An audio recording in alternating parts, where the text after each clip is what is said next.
un importante escenario para invitarlos a que nuevamente se vinculen y que estos auditorios no queden tan solos como el día de hoy. Por otro lado, me parece importante y quiero aprovechar este espacio para nombrar que este evento también hace parte también de la serie de actividades y de retos que hemos asumido en torno al proceso de acreditación de alta calidad que el Comité Curricular decidió desde el año pasado emprender. Dentro de la construcción del documento, que ya está en su última fase, estamos en una fase ya de revisión final para enviarlo a los pares académicos. Yo quiero resaltar 3 elementos fundamentales. El primer elemento tiene que ver con los estudiantes. Es grato encontrarse que los estudiantes de nuestro programa se han venido ganando espacios como conferencistas nacionales, conferencistas internacionales, como ponentes desde semilleros, con los premios nacionales e internacionales, varios han ganado, ¿sí? Con publicaciones, liderando procesos de publicaciones, como Sin Pretextos, y ahorita sale una nueva revista de estudiantes que se llama Ústele, Hojas para Reciclar, liderado por estudiantes, ya están los recursos para ello. También vinculándose a proyectos de comunicación alternativos como el Salmón, liderando procesos comunicativos en organizaciones. Entonces yo creo que los estudiantes es uno de los principales elementos de fortaleza que podemos identificar hoy en el programa de comunicación. Como segundo elemento quiero rescatar el tema de los docentes. Los docentes desde 3 ópticas. Primero, desde su nivel de formación. Tenemos la fortuna de contar con el 80% de nuestros docentes con nivel de formación de posgrado. Asimismo, tenemos la fortuna de contar con una alta producción intelectual de nuestros docentes catedráticos y de tiempo completo. Y considero que incluso en el proceso de autoevaluación, la calidad de la formación de nuestros docentes fue uno de los principales elementos y mejor evaluados. Y como tercer elemento son los espacios que se ha venido ganando el programa. Desde diferentes actores, estudiantes, profesores, directivos, nos hemos venido apropiando de espacios. Prueba de ello es lo que pasa con el Consejo Departamental de Cinematografía, en donde la gran mayoría de los consejeros son estudiantes y profesores de la facultad y del programa, o la presidencia actual de la Asociación de Facultades de Comunicación, o que un profesor nuestro pertenezca al consejo directivo de la Asociación Colombiana de Investigadores en Comunicación, o que también hagamos parte del consejo de producción del canal Zoom. ¿Qué quiere decir? Estamos empezando a ganar unos espacios en donde el programa está empezando a ser reconocido por su trabajo, porque además se ha vinculado en diferentes proyectos de orden cultural y social, como la misma emisora.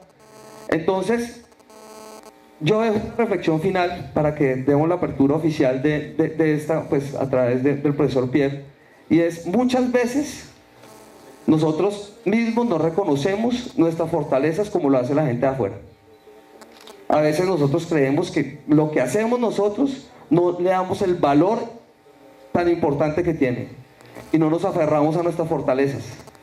Yo los invito a que hagamos una mirada, por supuesto, crítica, por supuesto, pero también constructiva y propositiva, y que miremos también con la misma fuerza las fortalezas que cada uno de nosotros como estudiantes, como profesores, como administrativos hemos venido haciendo por este programa.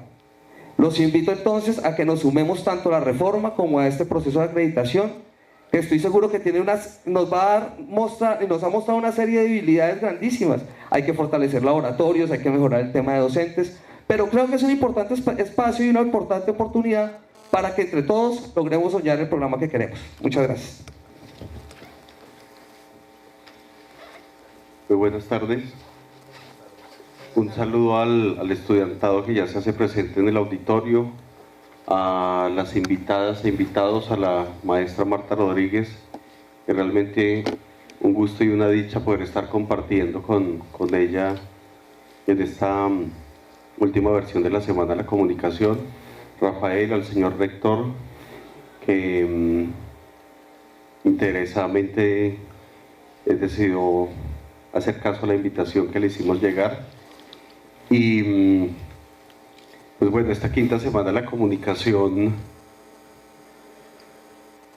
es la continuación de una tautología con la que venimos trabajando desde hace más de un año, y es la tautología aquella según la cual necesitamos una comunicación para lo común.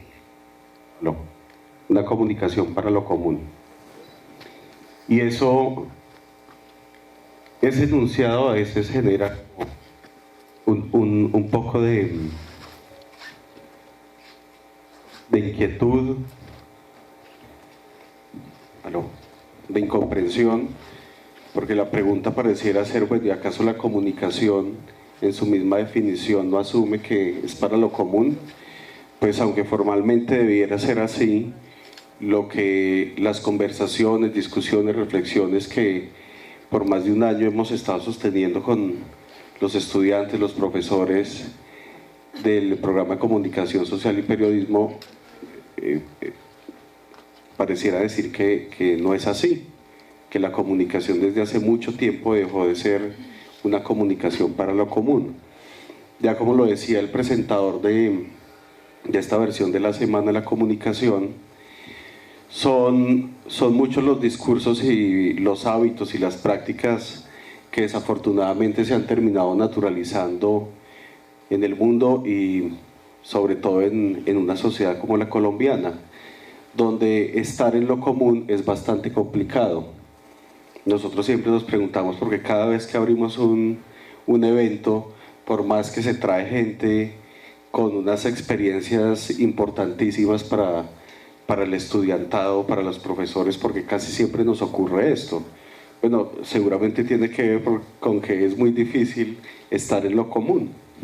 Es tremendamente complicado aceptar que en el disenso y en el desencuentro hay cosas tremendamente importantes que lo ayudan a fortalecerse a uno como profesional, como ciudadano, como persona, como estudiante. Entonces, esta Semana de la Comunicación es la continuación de lo que venimos conversando desde hace más de un año. Una conversación que le ha apostado a una comunicación para lo común. Es decir, es una comunicación que critica el individualismo, esto hay que aclararlo, pero no critica al individuo, porque las experiencias que nos parecen relevantes y fundamentales para nuestro programa de comunicación, para nuestra universidad, para la región, son experiencias que en efecto se sustentan en lo común, pero es un común que se hace desde lo múltiple.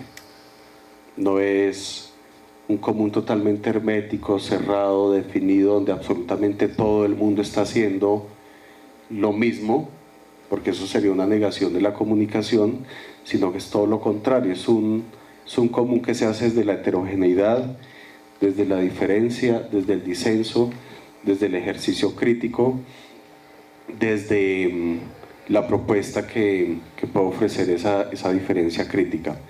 Entonces, si ya tuvieron la oportunidad de revisar el programa de esta semana, van a encontrar que hay talleres, hay exposiciones artísticas. Esperamos que ya desde mañana las 2 obras artísticas del maestro Osvaldo Rocha estén montadas en el Museo de Arte del Tolima, que también amablemente nos presentó una sala. Están los conversatorios, están los documentales. La maestra Marta Rodríguez dentro de un rato nos presenta uno de sus últimos documentales, y esto tiene que ver con lo que venimos construyendo en la facultad y por supuesto también en la universidad. Es darnos cuenta de que en efecto el texto escrito sigue siendo importantísimo para nosotros como estudiantes, profesores, profesionales, activistas políticos, pero que también hay otras maneras de contar el mundo y hay otras maneras de hacer reaccionar y reflexionar. Entonces, hemos tratado de que cada detalle de esta Semana de la Comunicación sea coherente con esa noción de lo común y con esa apuesta por lo común. Por esa razón hay artistas plásticos, por esa razón hay productores audiovisuales, por esa razón hay teóricos de la comunicación, por esa razón están invitados no solo los estudiantes del programa de comunicación social. Entonces, cada evento, cada conversatorio tiene que ver con esa apuesta.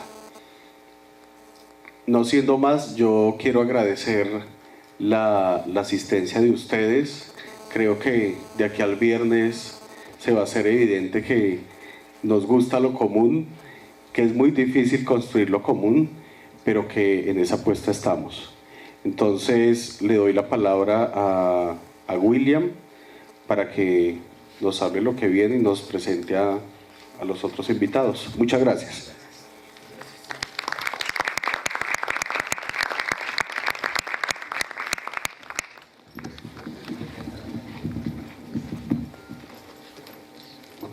Bueno, para la tarde de hoy tenemos dos momentos. El primero es el diálogo sobre arte, imagen y comunicación, en el que participan la maestra Marta Rodríguez, antropóloga y maestra latinoamericana de documental independiente, con más de 40 premios y menciones nacionales e internacionales en sus producciones. La historia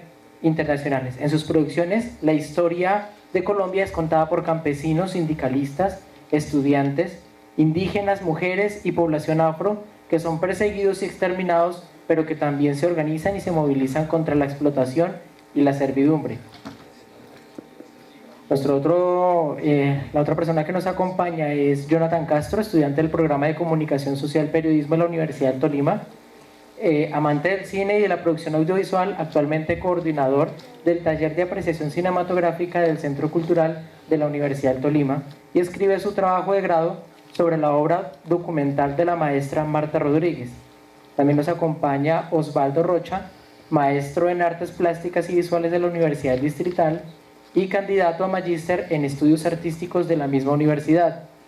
Sus obras han sido expuestas en Colombia, México y Cuba, obteniendo varios premios y menciones. En el marco de la quinta semana de la comunicación, desde el jueves, 2 obras de Osvaldo Rocha estarán en el Museo de Arte del Tolima. El moderador del diálogo es el profesor Luis Fernando Rosso, filósofo de la Universidad Nacional de Colombia, magíster en comunicación de la Universidad Javeriana, teórico y productor audiovisual. Como profesor de la Universidad del Tolima es coordinador de la línea de investigación en producción audiovisual y coordinador del grupo de investigación en comunicación y cultura de la Facultad de Ciencias Humanas y Artes. En el diálogo, los invitados conversarán sobre temas y preguntas propuestos por el moderador, para que después el público intercambie con los invitados preguntas, comentarios y dudas que no sobrepasarán los 4 minutos por cada intervención. En el segundo momento de la tarde veremos el último documental de la maestra Marta Rodríguez, Testigos de un etnocidio, Memorias de una resistencia. Luego del documental, contamos con 40 minutos para conversar con la autora. No, es que voy a presentar es un corto. Un corto. Porque ya vieron el etnocidio la semana pasada. Sí. Okay. Voy a presentar otro alternativo. De acuerdo, entonces vamos a ver otro cortometraje para no repetir. Solicitándoles entonces desde este momento que apaguen sus celulares o ponerlos en modo de silencio. Agradecemos su asistencia y les recordamos que en los 4 días contamos con el permiso académico para asistir y participar de la quinta semana de la comunicación. Y para mayor información los y las invitamos a que visiten el blog de la semana, www.construyamoslocomun.wordpress.com. Entonces cedo la palabra al profesor Luis Fernando Rosso.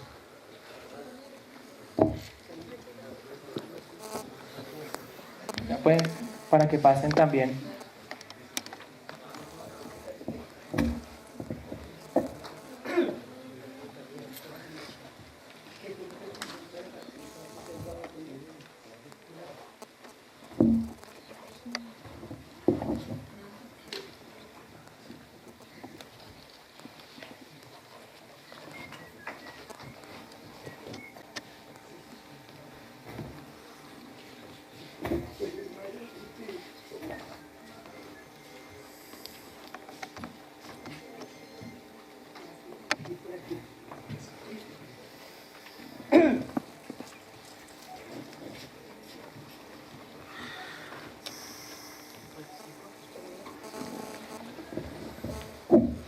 ¿El maestro Rocha no está?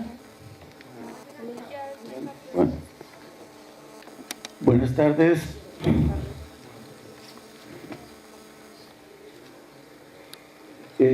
Son 4 temas, tenemos 2 horas para charlar sobre ellos. Los enuncio así escuetamente y luego voy a una apreciación sobre cada uno de ellos y a partir de esa apreciación intervenimos los 4. Para luego de las 2 horas dar la palabra al público. En relación a las imágenes y la construcción de conocimiento, yo prefería hablar más de las imágenes en general de lenguaje audiovisual, lo audiovisual. Incluso en las artes convencionales hoy día es imprescindible la dimensión sonora, de tal manera que hay muchas obras que incluso dentro de la plástica se asumen con la dimensión de lo sonoro, de tal suerte que para comprender el tema de la imagen o las imágenes yo propongo que hablemos mejor de lo audiovisual, del lenguaje audiovisual en general.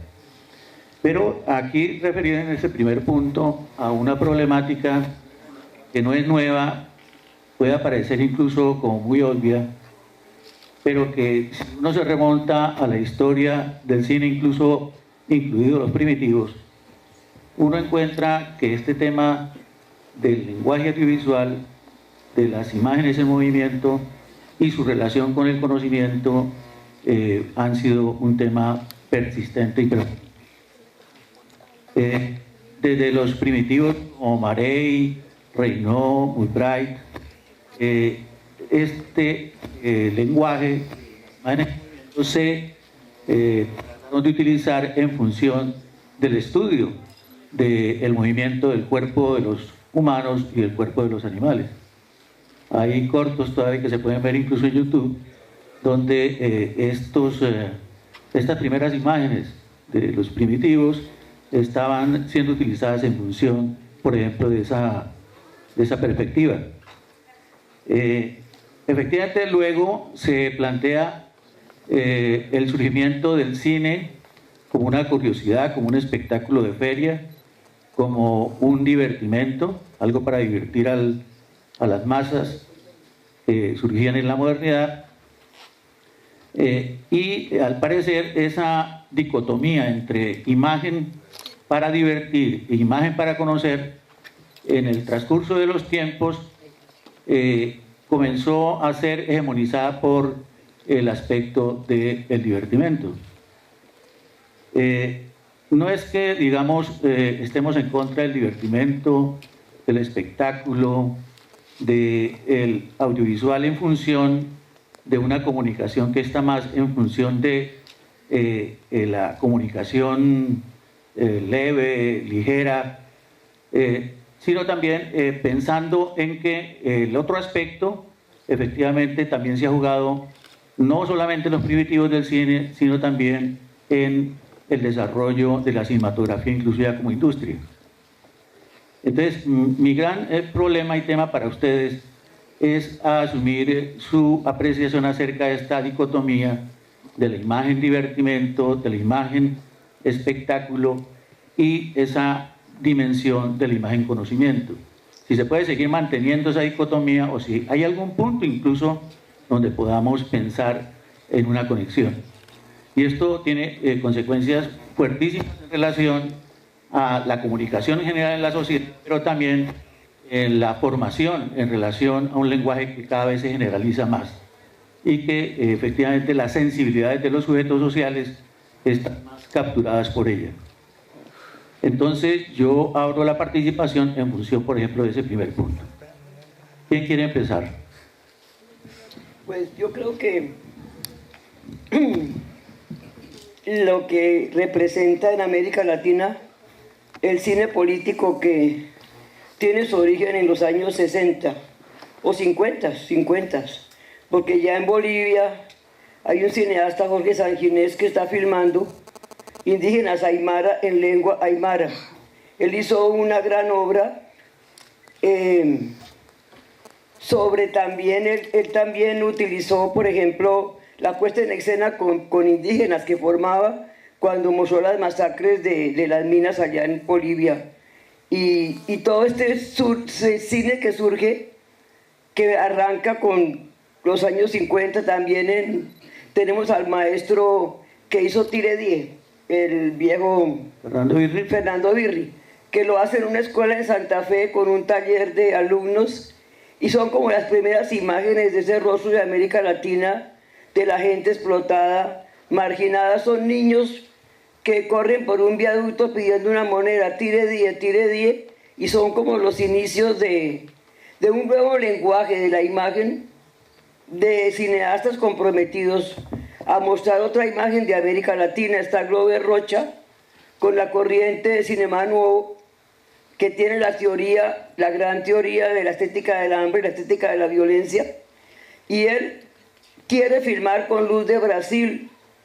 Ya no quiere tener la hegemonía del cine que viene del norte, y se va a una zona del Brasil que es un desierto que llaman el Sertão, donde existieron unos grupos que son como mágicos, como surrealistas, los canganceiros. ¿Han oído hablar de los canganceiros alguno? ¿Del público?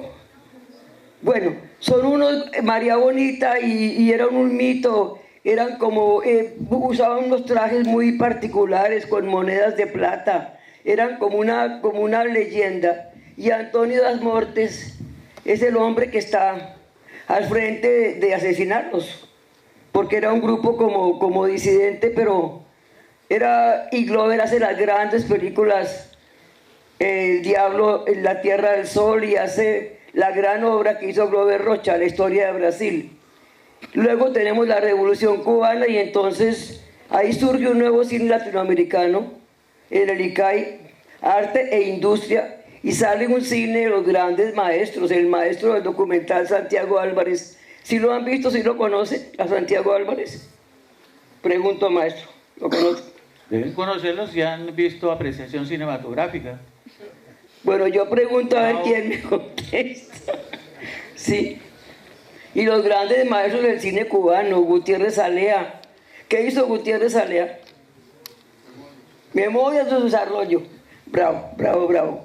Entonces, tenemos esa gran corriente de América Latina, el cine de Perú, los maestros del Cusco que hicieron toda una obra, Federico García, con la historia de Atahualpa, con la historia de las caucherías de La Casa Arana, coproducido con Cuba.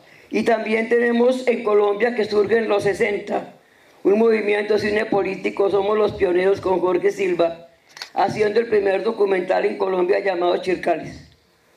En Mérida, Venezuela, hubo un encuentro muy famoso, porque Mérida es y sigue siendo un sitio de una gran cultura. La Universidad de Mérida en los Andes, hubo un encuentro en el 68, donde nos encontramos con todos los cineastas de América Latina, Miguel Litín, los cubanos, toda la gente que estaba con esa nueva alternativa del cine político.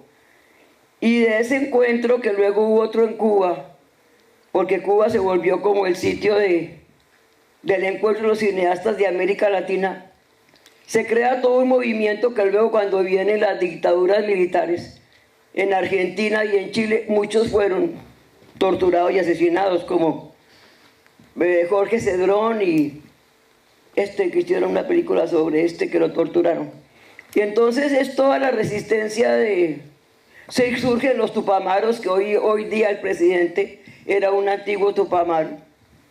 Y todos estos movimientos crean un cine en El Salvador, en Guatemala, porque pertenezco al Comité Latinoamericano de Cine de Pueblos Indígenas, y estuvimos en Guatemala posguerra, trabajando con las indígenas mayas, que tienen una memoria de todo lo que fueron las tierras arrasadas que fue en Guatemala, porque mataron indígenas mayas. Era la política de la tierra arrasada. Entonces, toda esta memoria de América Latina, que aquí la conozco. Nosotros en el Cineclub Roberto Ruiz Rojas hace más o menos... Sí. Ah, Roberto Ruiz. Sí, Roberto Ruiz. Fue muy amigo nuestro. Sí, en los Roberto años Ruiz. 70, Sí. 80, aquí en Ibagué, Sí. en el Teatro Tolima, hicimos ciclos de cine cubano, cine africano. Claro. Nos sacaron de ahí, fuimos al Teatro Metropol de los Ramírez y justamente en un ciclo de cine cubano nos sacaron de allí porque el dueño planteaba que era un cine comunista y que no permitía ese tipo de cine en el teatro. Claro. Nos tocó irnos para el sindicato de los maestros. Roberto Ruiz es muy amigo nuestro. Pues es todo este cine en Bogotá. Había una distribuidora siglo XX que distribuía el cine cubano. Y pues yo fui profesor en la Universidad Tadeo, en la Nacional, en la Pedagógica, y pues estudiaban todos los maestros del cine. Y luego tenemos ya el cine indígena que surge cuando nosotros nos vamos al Cauca a hacer nuestra voz de tierra, memoria y futuro, cuando nace el Consejo Regional Indígena del Cauca, y estamos 5 años allá, donde nunca había llegado el cine. Los indígenas no sabían que era una cámara fotográfica, porque eran siervos de la tierra. Nosotros filmábamos y en las haciendas había luz eléctrica, y llevábamos un proyector 16 y los indígenas por primera vez vieron las imágenes. Es una transferencia de medios. Hoy en el Cauca muchos indígenas ya tienen sus cámaras de video, filman en zonas de guerra, que es lo que estamos produciendo con ellos como coproducciones. O sea que dimos un taller internacional en el 92 con Iván Saguinés de Bolivia y un indígena ecuatoriano que se había grabado en México, con 40 indígenas, que ya llegó la revolución tecnológica, llegaron las cámaras VHS y filman desde entonces. El Tejido tiene películas que han sido premiadas en México, en otros sitios, y el CRI también ha hecho todo un trabajo sobre problemas como cultivos ilícitos, amapola, los problemas del Cauca, y cuando los indígenas del grupo Quintín Lame, el grupo guerrillero que se creó en el Cauca para luchar contra los pájaros que estaban matando a los líderes, entregaron las armas en el 91, se creó Sol y Tierra, un grupo de indígenas para un video para la paz. Como yo tuve una beca de la UNESCO para el taller, también esta beca le dio equipos a los indígenas y les dimos talleres, y ahí salió un movimiento de cine indígena que tuvo un programa en televisión, Aborigen, que lo dirige un indígena, NASA, que fue guerrillero, el compa, Piñacue, Daniel Piñacue. O sea que es todo un movimiento de cine. Y ahora los indígenas en Bolivia, en Ecuador, tuvimos en Bogotá el Festival Internacional de Cine de Pueblos Indígenas, en Medellín y también en la costa, ¿no? Sí. O sea que ya los indígenas manejan los medios, y el documental, el corto que les voy a presentar, es una coproducción con el Tejido de Comunicaciones del Norte del Cauca, donde es una zona de guerra, porque allá está el Frente Jacobo Arenas, que es uno de los frentes que usa armas antipersonales en talleres artesanales, hechizos, y estas armas antipersonales son usadas para tirarlas en escuelas, en zonas de vivienda, y las víctimas son los niños.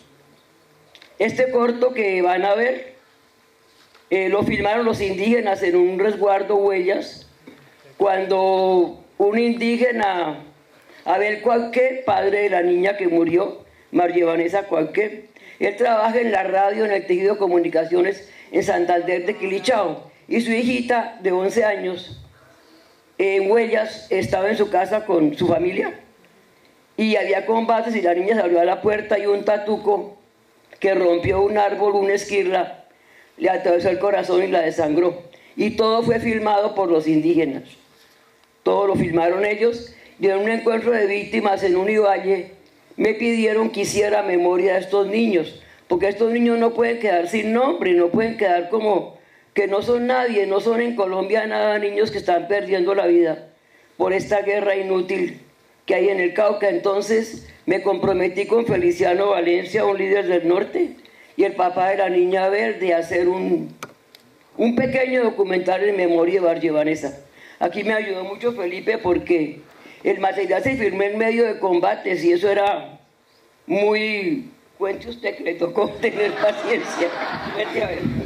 Bueno, pues el proceso fue, pues los indígenas ya tienen sus cámaras, algo O sea, algo que se ve con la pregunta que hizo el profesor es, bueno, el cine nace en un circo, en un espectáculo para circo, y esa generación de cineastas de los 60s, 50s transgreden ese cine y hacen un cine más de realidad.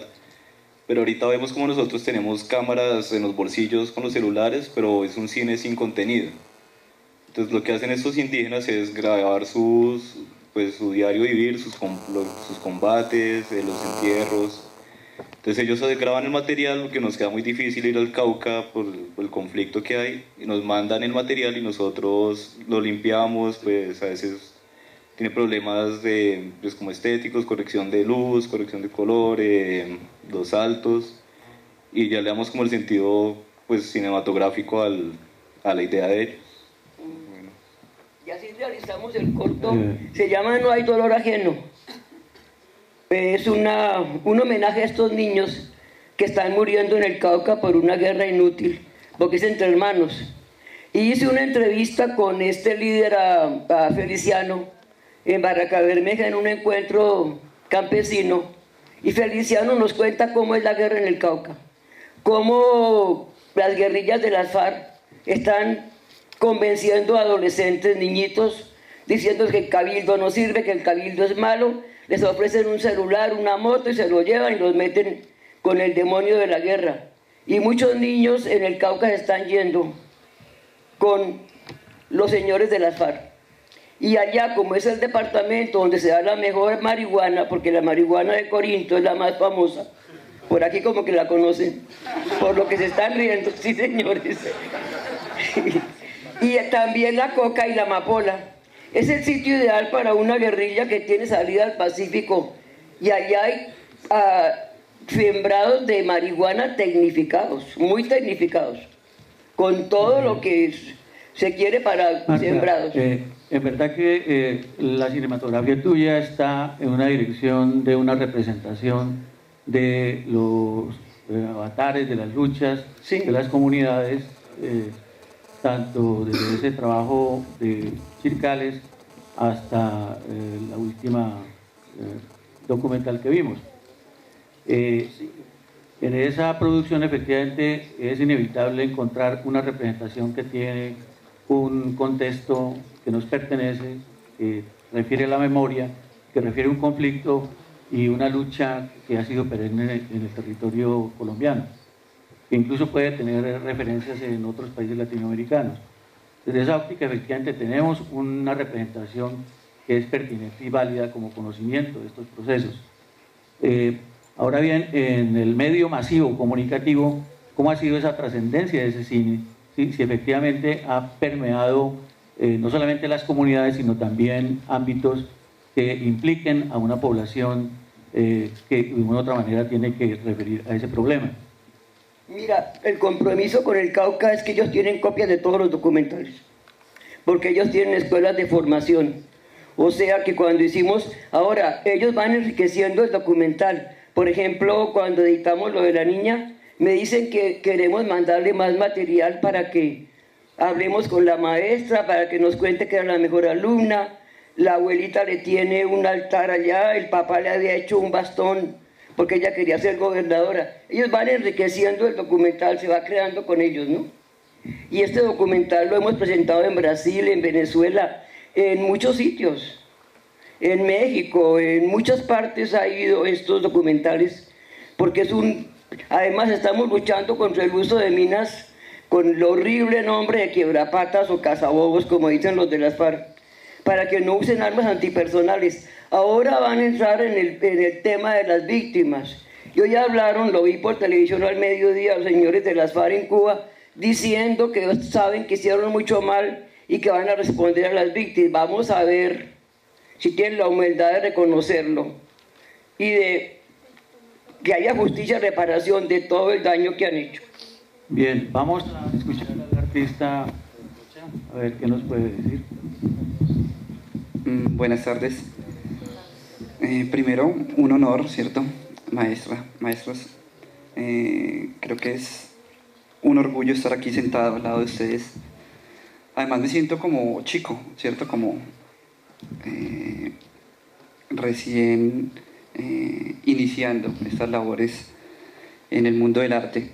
Volviendo un poco a la pregunta inicial de la dicotomía entre imagen, divertimento, imagen, conocimiento, creo que es una pregunta que viene sucediendo hace muchísimo tiempo, en la cual recuerdo rápidamente cómo todos estos viajeros que frecuentaban Colombia en el siglo XVIII y siglo XIX vinieron a documentar estas tierras por medio del dibujo, por medio del grabado, de la acuarela, para generar conocimiento en Europa y mostrar cómo esas tierras paradisíacas generaban una cantidad de diversidad de fauna y flora.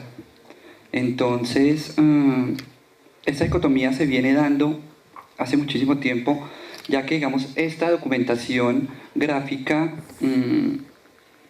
iba en doble vía.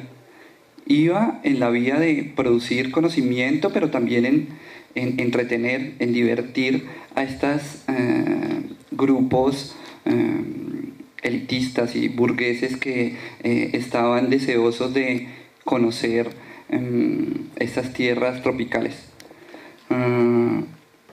Recuerdo también, por ejemplo, Urdaneta, cuando creó el papel periódico ilustrado, como una de sus preocupaciones era tener artistas de gran talante, de gran destreza, para que ilustrara sus crónicas, para que ilustrara todos estos artículos que empezaban a dar cuenta del acontecer bogotano, pero también nacional.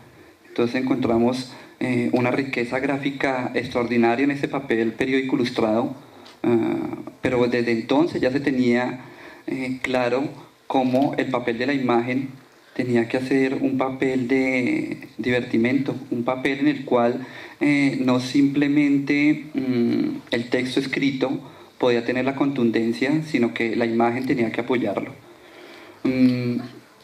Entonces podemos ver cómo este juego de producción de conocimiento se llega también a la contemporaneidad. Podemos ver cómo, recuerdo rápidamente a Joan Foncuberta, ¿cierto? Este español, el cual a partir de la imagen genera ficciones que producen conocimiento. Y es que de pronto allí reparo un poco, de pronto con esta idea de que el conocimiento, llamémoslo entre comillas, es aquel que nos deja algo. Fácilmente el conocimiento es lo que podemos estar haciendo allí en la cancha de fútbol. Allí ya hay un conocimiento. Foncuberta genera, llamémoslo, unas parodias visuales en las cuales crea un conocimiento ficcional.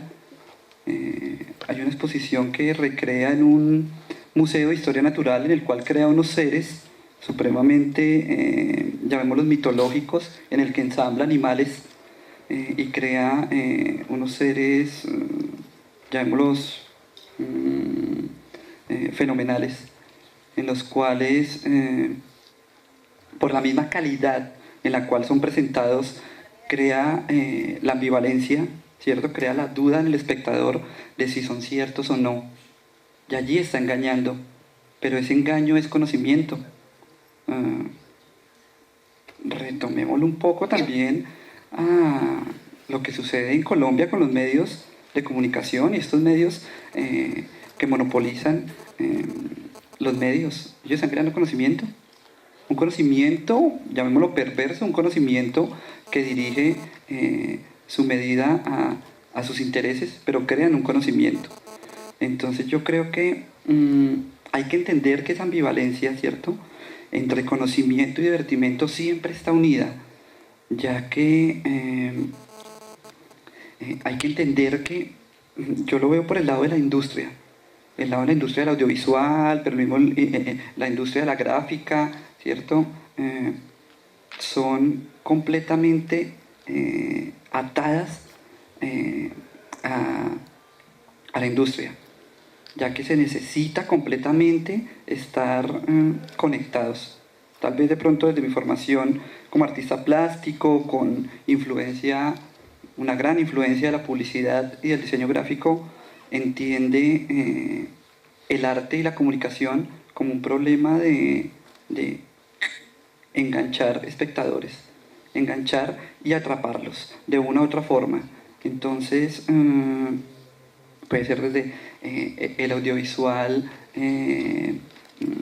underground, ¿cierto?, que no tiene cabida en los ámbitos comerciales, desde la ilustración que se hace en un cuaderno de notas y que muy posiblemente no salga a la luz en una publicación, pero sí soy convencido que tiene que tener un gancho supremamente fuerte para que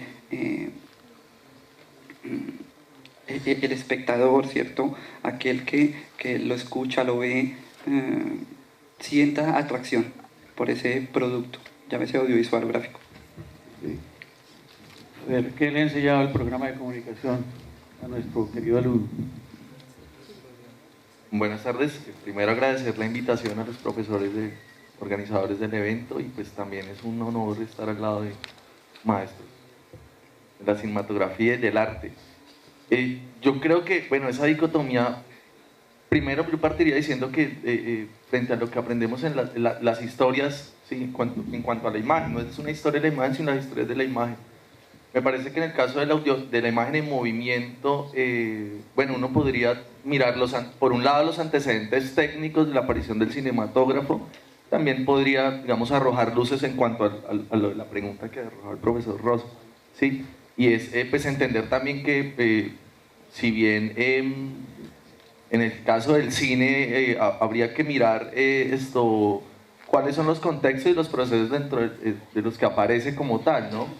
Sin embargo, recordar también que el cine como cine solo se va a reconocer bajo digamos, la posibilidad de hacer un ritual colectivo, ¿sí?, de asistir a una proyección en público, ¿sí?, ya, la que se realizaría tan famosamente en París. Entonces yo creo que, pues, tal dicotomía plantearía también una posibilidad, de tener en cuenta el goce estético que produce también mirar la imagen, y yo creo que eso ya trasciende más allá de lo que es la imagen en movimiento, ¿sí? Están también, digamos, en el arte pictórico, y me parece pues que en ese sentido también hay que mirar, bueno, cómo se va configurando también en términos de lo industrial, ¿sí? Un arte tan, pues, digamos, complejo como el cinematográfico, pero también mirar, digamos, los circuitos de distribución. Y yo creo que, es decir, con el desarrollo industrial de la sociedad, ¿sí?, una sociedad que le apuesta mucho al progreso, pues los circuitos de exhibición del arte, de la imagen, se van modificando, ¿sí? Van surgiendo nuevas formas también de la producción de esa imagen y de la circulación, ¿sí? En ese caso, pues, cabría que también aclarar, pues, que hay un interés por parte de ciertos sectores, ¿sí?, muy hegemónicos durante el siglo XX, pues, que en esa carrera técnico-científica desean es el desarrollo de una industria, y como tal también le apuestan a desarrollar todo un lenguaje que sea funcional al desarrollo de esa industria, ¿no? Entonces, uno podría mirar que con el cine clásico y digamos, con los inicios de este cine también se empiezan a esbozar estos elementos que de una u otra manera buscan atrapar al espectador, ¿no? O sea, digamos, un antecedente de esta industria cinematográfica tan poderosa como la de Hollywood, uno podría encontrarla en los Nickelodeons, entonces, digamos, eran como el aparato, digamos, a disposición del público a solo 5 centavos de níquel, por eso se conocieron de esa manera. Entonces, había un interés, ¿no? Había un interés. Uno podría mirar también en esas primeras vistas que se realiza el cine, digamos, en términos de lo que realizan los hermanos Lumière, esos intereses del encuadre que, digamos, ya distan mucho de lo que puede ser el trabajo del aparato de Thomas Alva Edison. Entonces yo creo que, digamos, ahí empiezan a ver esas diferencias. Y cuando se quiere enganchar ese espectador, pues realmente se empiezan a desarrollar todas unas fórmulas, ¿no?, que pues son muy canónicas y que van a dar pie al desarrollo de los géneros cinematográficos en este caso. Pero me parece también interesante, pues acá estamos con una de las personas que ha escrito también la historia de la cinematografía, las historias de la cinematografía desde el otro lado, que me parece a mí que también es interesante, porque normalmente lo que uno conoce y desde la academia y pues lo que más circula son aspectos de las historias de Occidente, de la cinematografía de Occidente, ¿sí? Y pues América Latina, que bueno, tenemos una de las grandes representantes de la cinematografía latinoamericana, que también pues nos ha contado, viene contando toda esta experiencia, ¿sí? Y me parece interesante a la hora, digamos, de generar ese diálogo con esas historias, como diría Godard, lo plantearía en esa famosa película, son como 8 capítulos, son no sé cuántos, 8 capítulos, donde va a hablar y va a ser muy reiterativo, es el leitmotiv de la película, el motivo constante es historias del cine, historias del cine. Y me parece interesante empezar a entender esto porque en realidad creo que ha sido un proceso, es casi que un proceso, una violencia epistémica constante con la producción audiovisual y cinematográfica, en el sentido de que pues ha habido unos desplazamientos, yo creo que también de la imagen como forma de conocimiento, y en eso también la industria pues no lo podemos negar, ha jugado un papel también preponderante en términos de lo que ello implica, ¿no? Organizar una producción en series y creo que eso también es demasiado fuerte. Pero hay algo muy importante y me parece que en eso también dialoga mucho la cinematografía latinoamericana, y es la aparición en escena también de lo que va a ser la escuela constructivista rusa, ¿no? Digamos que lo que va a implicar también todo el cine de Bertov, el cine, lo que hace Kuleshov en Rusia, pero también lo que hace Eisenstein. Me parece que es importante porque allí ya empieza a verse en la imagen en movimiento un carácter pedagógico instructivo, digamos que también entendiendo el contexto de lo que implicaba la revolución proletaria y todo lo que se planteaba, ¿no? Además que, bueno, Lenin era el encargado de la propaganda, entonces el cine o el kine tenía que jugar un papel preponderante en la construcción precisamente de ese proyecto político, y creo que ahí, digamos, también empiezan a plantearse esas alternativas, ¿no?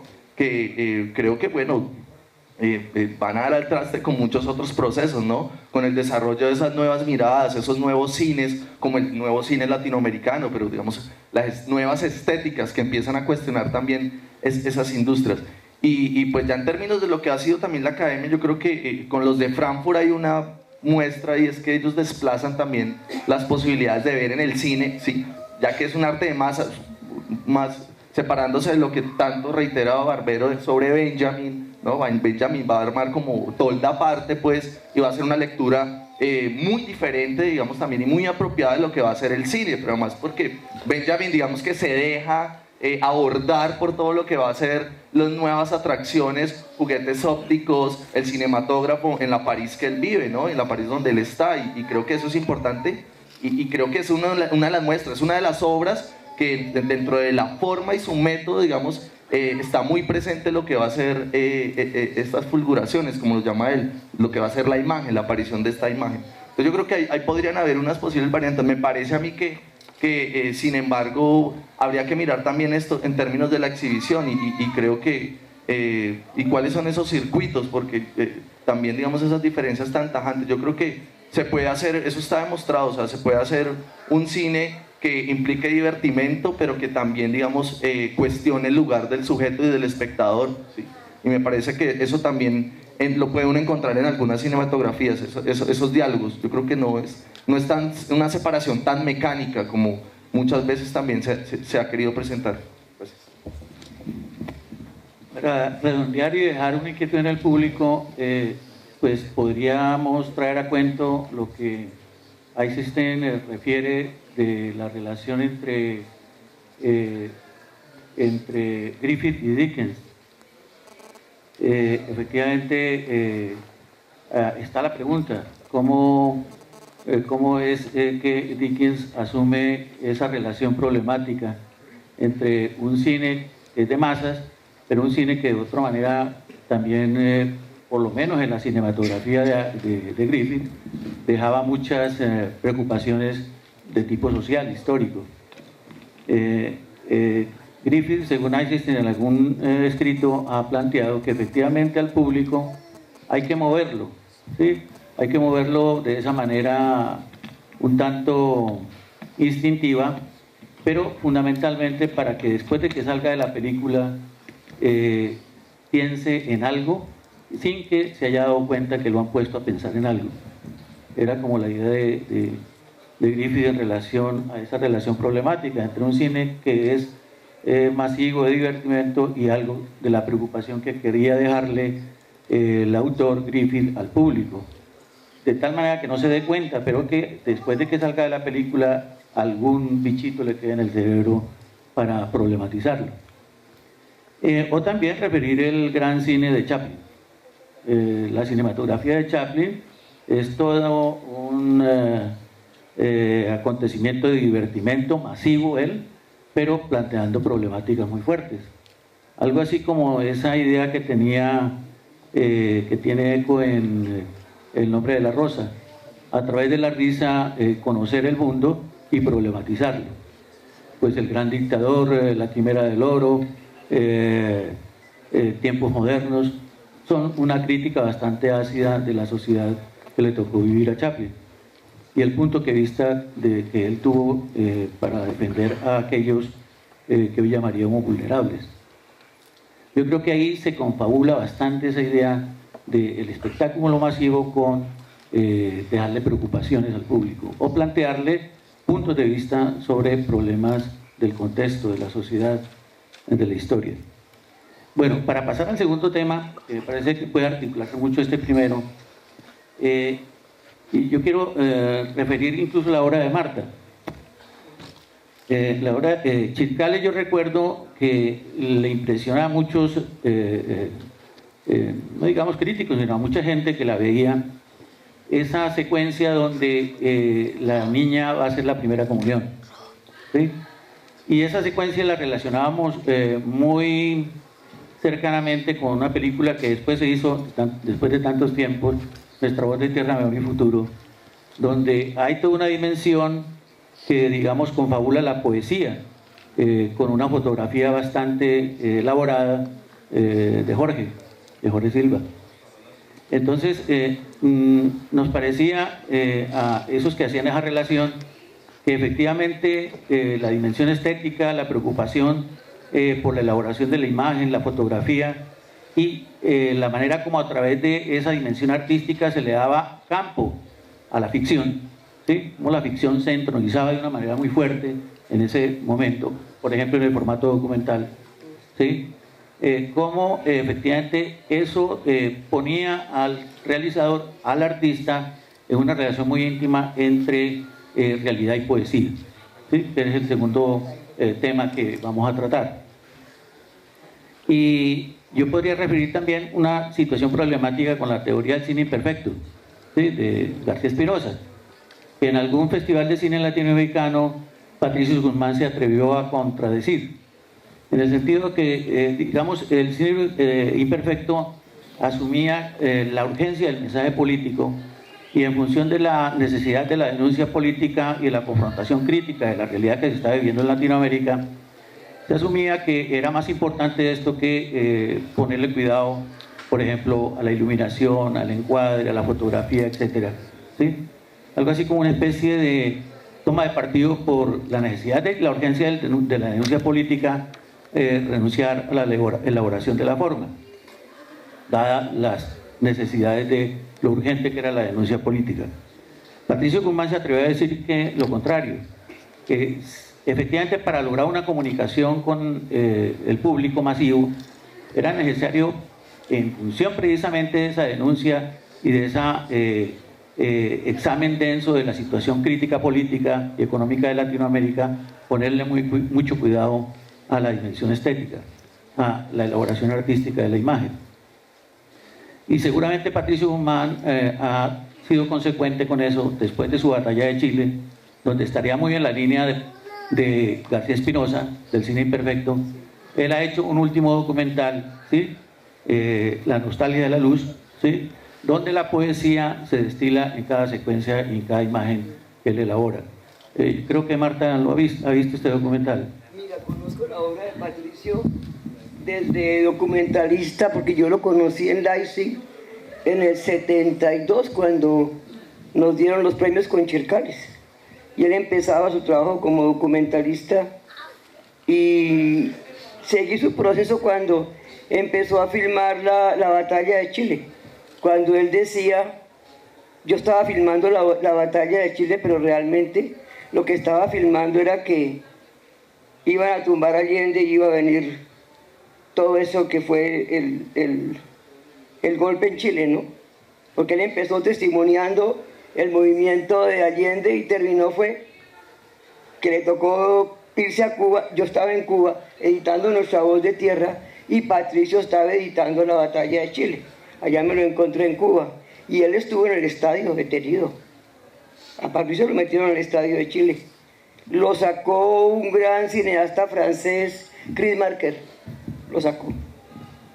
O sea que a él le tocó vivir toda esa etapa y yo lo encontré allí en Cuba con una moviola soviética que eso parecía un carro viejo, editando, sí, porque allí en Cuba tenía unos equipos viejísimos, editando La Batalla de Chile. Lo compartí con él. El formato de La Batalla de Chile tiene esa idea del cine imperfecto. Sí, mucho. Y tiene mucho discurso político que ahora la vemos y es todo los sindicatos, lo de, pues, ese cine que se hizo en América Latina de procesos de obreros, sindicales, todo eso, ¿no? Sí, claro.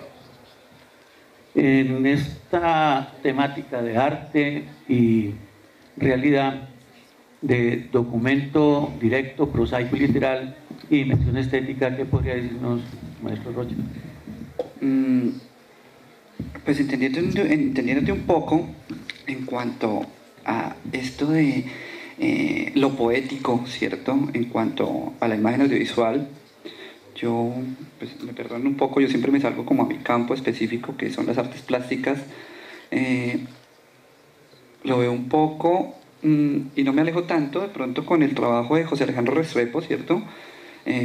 Videoartista colombiano. Recuerdo su obra Musa Paradisiaca, en la cual hay unos monitores de televisión, ¿cierto?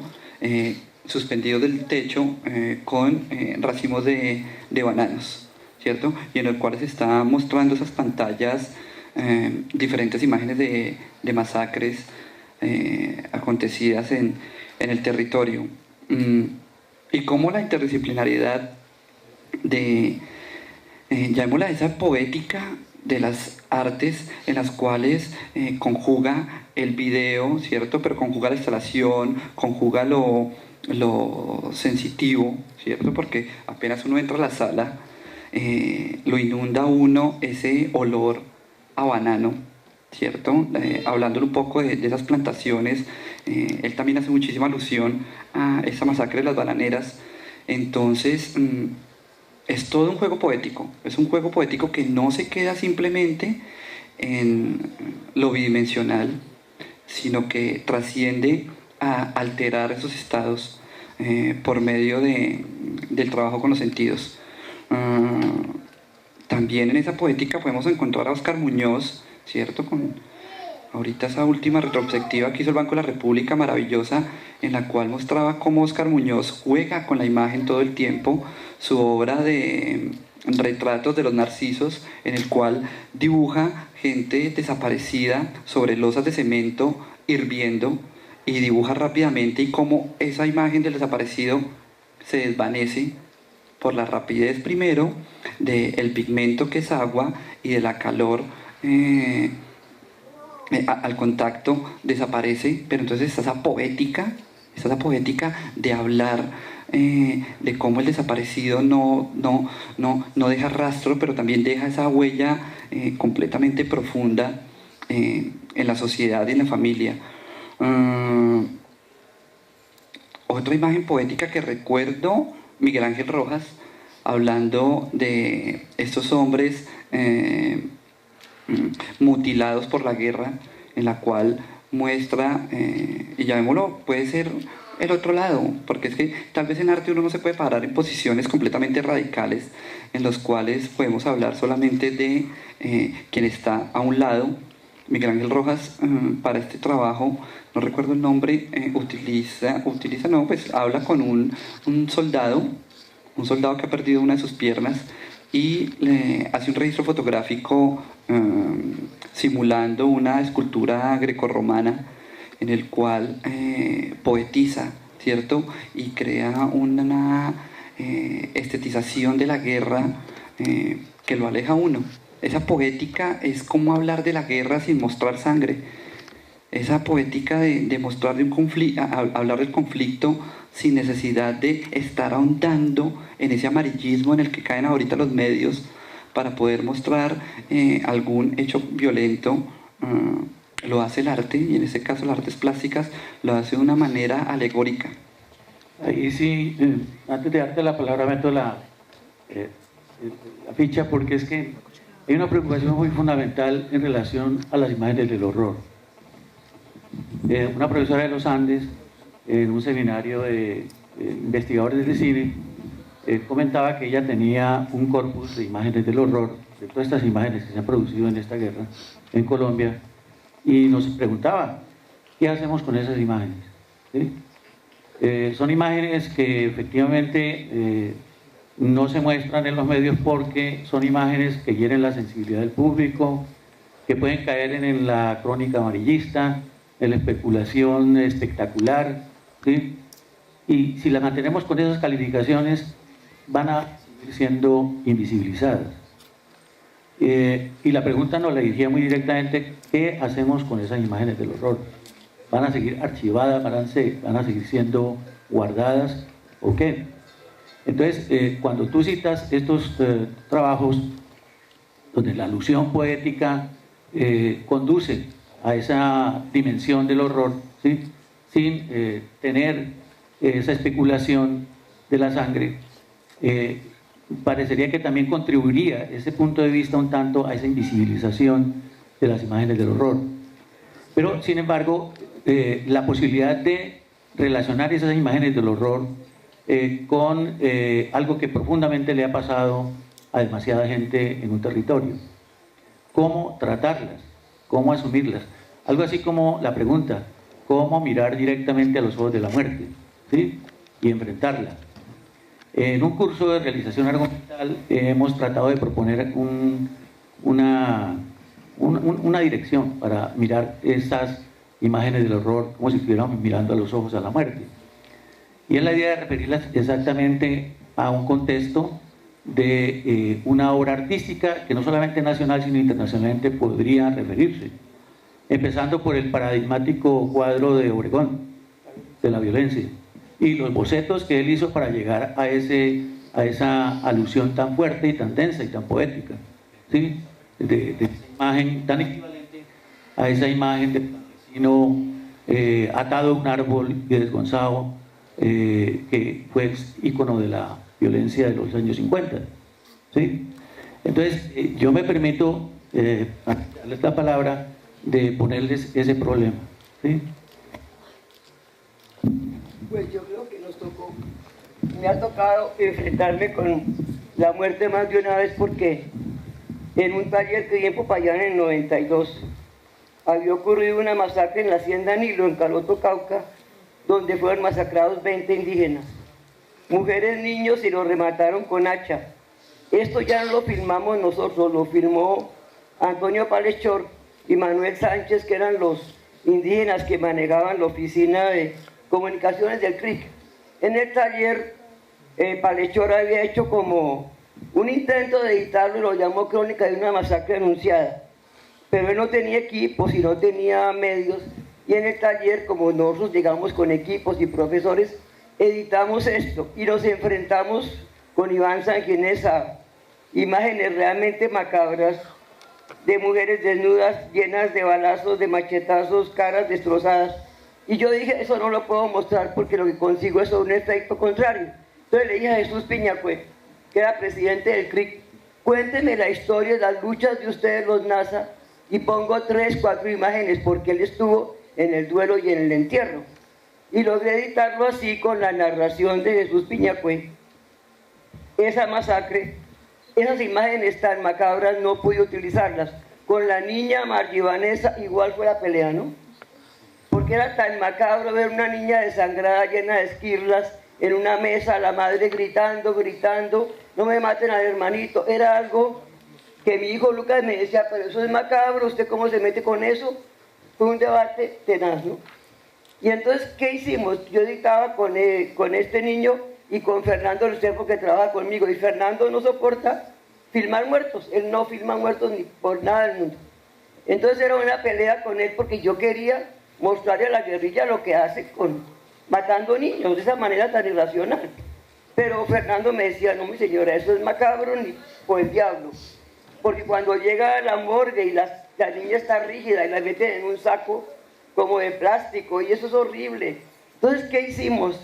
Guardamos las imágenes de la niña muerta, la madre que gime y llora y la sacude como para regresarla, el entierro en que habla de una manera tan sabia el padre de la niña, y toda la comunidad que los acompaña y el duelo, y así logramos mostrarlo. Pero fue un debate muy profundo porque Fernando Restrepo dice que él no pone caras de muertos. Entonces, ¿cómo hacemos? ¿No es cierto? Y ahí que la van a ver ahora. Ahorita la van a ver. Gracias. Sí, ahí es que es una discusión supremamente profunda cómo se puede afrontar este conflicto cuando se tiene esa vivencia de primera mano a cuando se tiene de pronto la vivencia urbana, lejana, y cómo tratar de generar poética con esto, ¿cierto? Cómo poder hablar poéticamente cuando uno ha vivido la muerte tan de cerca. Y sí, todo el tiempo se puede estar pensando en cómo no caer en lo macabro, ¿cierto? Tratar de no caer en ese amarillismo que vende. Y volvemos otra vez a la pregunta inicial, si se entretiene, se capta espectadores de una u otra forma o se produce conocimiento. Creo que un poco el trabajo del arte, llámese audiovisual, llámese plástico,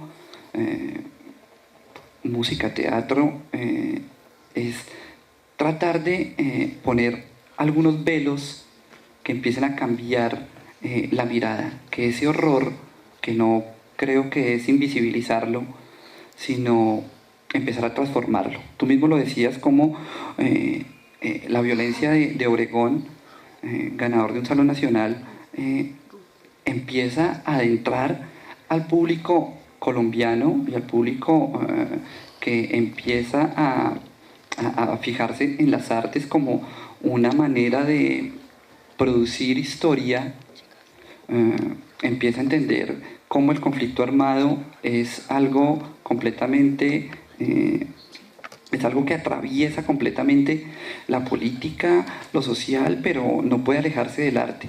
El arte no puede estar ajeno a estar buscando todo el tiempo develar la podredumbre de una sociedad que no lo puede, o sí lo puede hacer, ¿cierto?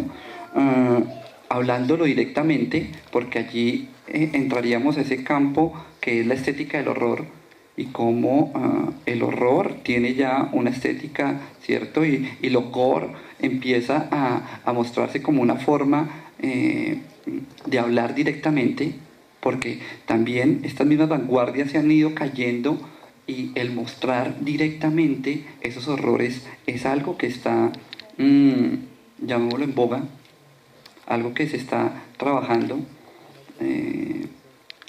Se me va el nombre ahorita, que vino a Fotográfica, creo que en el 2007, este fotógrafo del horror, se me va el nombre, Witkin, cómo trabaja las escenas de horror de una forma poética y cómo empieza a colocar todos estos muertos, todos estos cadáveres, hablar de la putrefacción de una forma estética. Pero yo creo que el caso colombiano no soportaría empezar a mirar la guerra tan descarnadamente, porque ya la ha vivido. Y parte de ese pensarse para generar unos cambios en esos espectadores es no seguir dándole lo mismo. Creo que los medios de comunicación han hastiado al público colombiano de guerra. Han hastiado de imágenes horrorizantes en las cuales ya debes empezar a cambiar la mirada. Por ejemplo, hay ya metodologías educativas que utilizan el arte para hablar del conflicto con los niños más pequeños. Recuerdo una obra de Antonio Caro en la cual pintó sobre machetes diferentes escenas de conflicto. Ese tipo de obras ya pueden empezar a hablarle a los chiquitos de que venimos en un país de guerra sin necesidad de mostrarle los horrores de la guerra desde los 50. Creo que es una forma hasta pedagógica de empezar a hacer memoria en la población colombiana.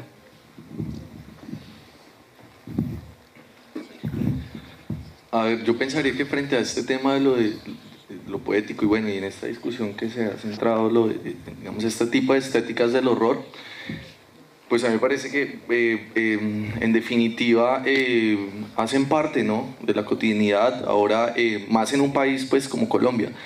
Me parece que digamos, esa forma de incorporar el horror a lo cotidiano tiene que ver también con esa forma en que ha habido esa implosión también de la imagen del horror como tal, la representación del horror. Y quiero referirme también a lo que significa también en un país tan convulsionado como estos hablar de ese tipo de estéticas, o bueno, en otros países también que digamos en ese sentido también se presentan tan complejos a la hora de analizar. Yo recordaba algo ahora frente a estos temas, frente a lo que hablas de las posibilidades también en una obra como la de Miguel Ángel Rojas y ese David tan particular que me parece a mí interesante, es también como la posibilidad de contradecir el canon, o digamos de ponerlo a jugar a favor de la obra, y eso a mí, digamos, que me parece que es supremamente rescatable. Y lo otro es la pregunta de cómo estamos, digamos, tratando el horror, ya sea desde la plástica, desde el audiovisual, porque me parece que es algo muy transversal, ¿no?, al tema de las artes.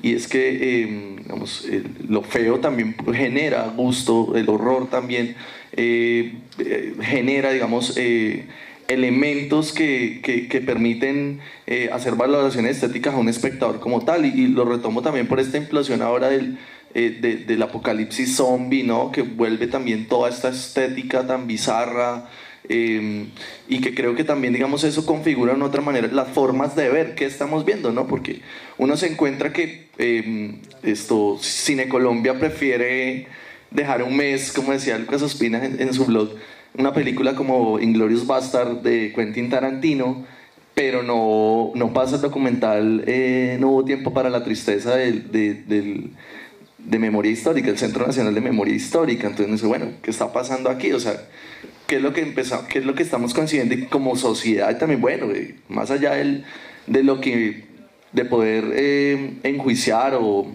de cuestionar, que obviamente es cuestionable el papel de una empresa como Cine Colombia, ¿sí?, que digamos en términos históricos ha demostrado que ha sido muy, muy limitado el aporte que en realidad le ha hecho a la cinematografía nacional,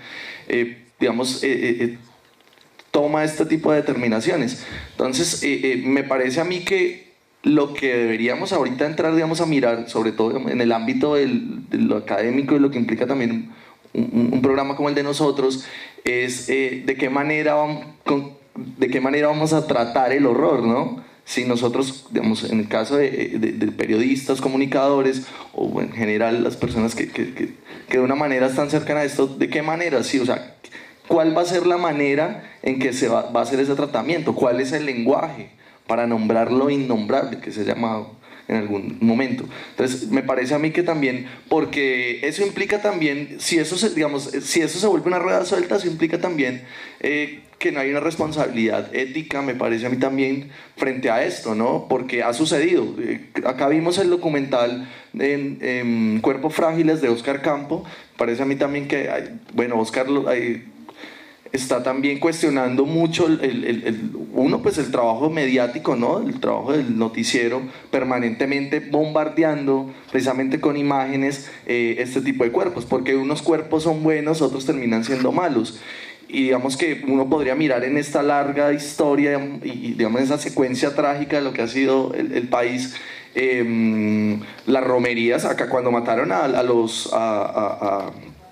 bandoleros pues más reconocidos en el Tolima, las romerías se hacían en la Sexta Brigada, ¿no? La gente iba a mirar el cadáver de Sangre Negra para ratificar, digamos, que era el bandolero, ¿sí? Ahora las romerías las acudimos es en los medios, ¿no? Entonces pudimos observar casi que de manera detallada, porque eso lo hicieron los noticieros, el cuerpo de Raúl Reyes en el campamento. Entonces yo creo que, digamos, y más allá de eso, digamos, cómo también nos están mostrando más algo que se vuelve como casi que antropofágico, ¿sí? A la hora del almuerzo los colombianos nos sentamos a devorar los alimentos, pero también a devorar imágenes del horror.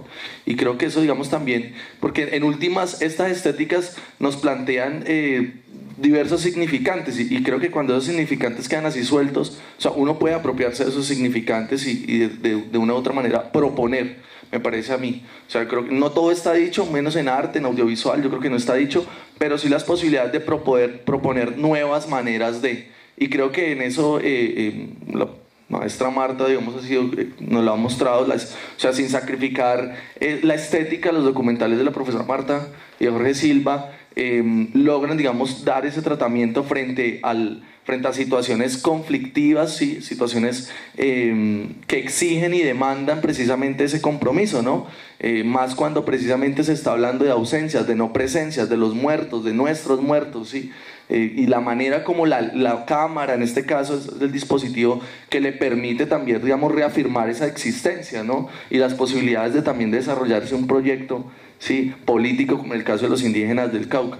Entonces yo creo que esos diálogos me parecen a mí muy interesantes. Es un diálogo que siempre ha estado. Yo recordaba precisamente también, bueno, yo conozco a Pilar Riaño en su obra por antropóloga, porque uno puede consultarla, pero me parece que ha hecho instalaciones con las comunidades, en el caso de Medellín, con los jóvenes de las comunas, con los familiares víctimas de los jóvenes desaparecidos en las comunas, ¿no? Esto de llevar casi que un museo itinerante de la memoria por los barrios de Medellín, esas instalaciones, sí, que me permiten que permiten también, digamos, ese diálogo en la academia.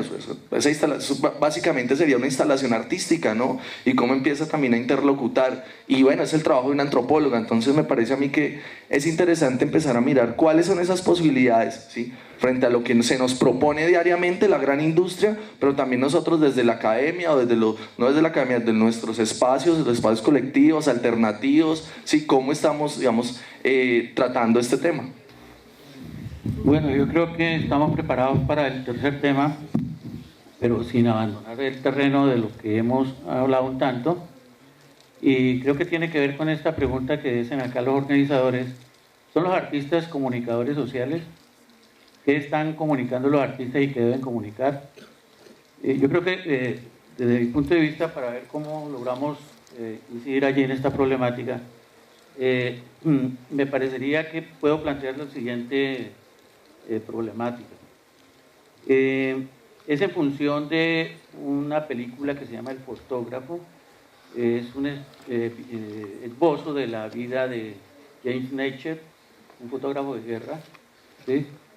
Y también una referencia a una película que habla del proceso de reconciliación en Sudáfrica, luego del conflicto.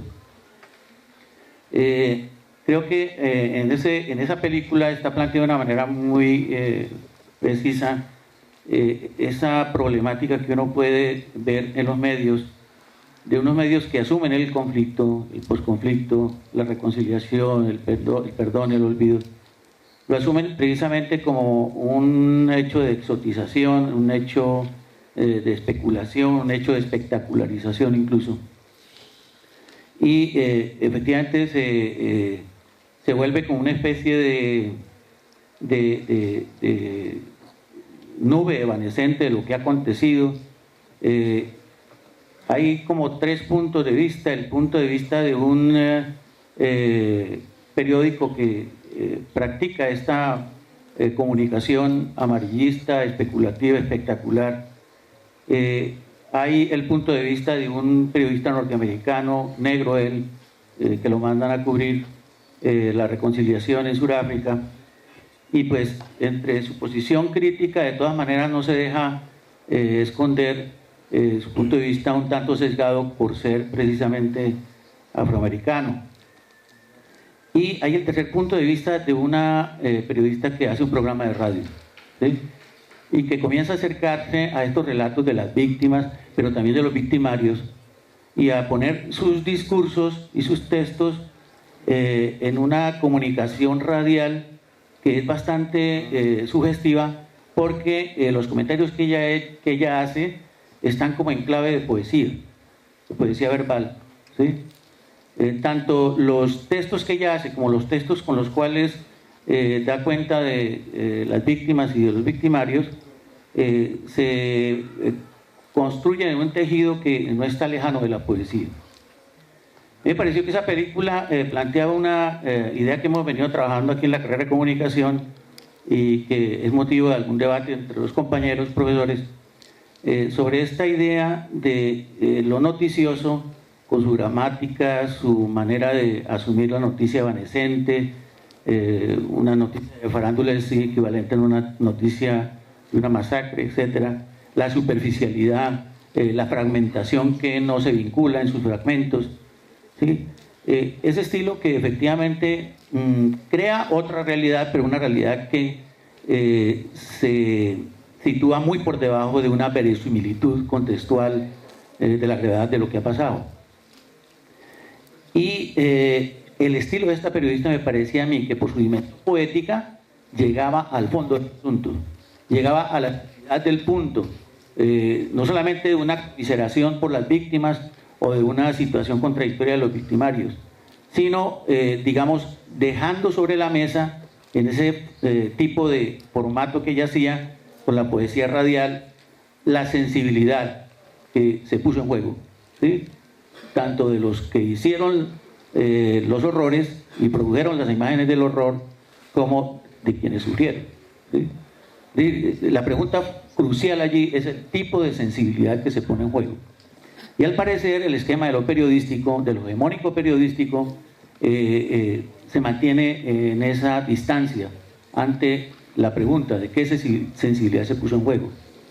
Porque la misma gramática de lo noticioso como que lo aleja a uno de esa posibilidad.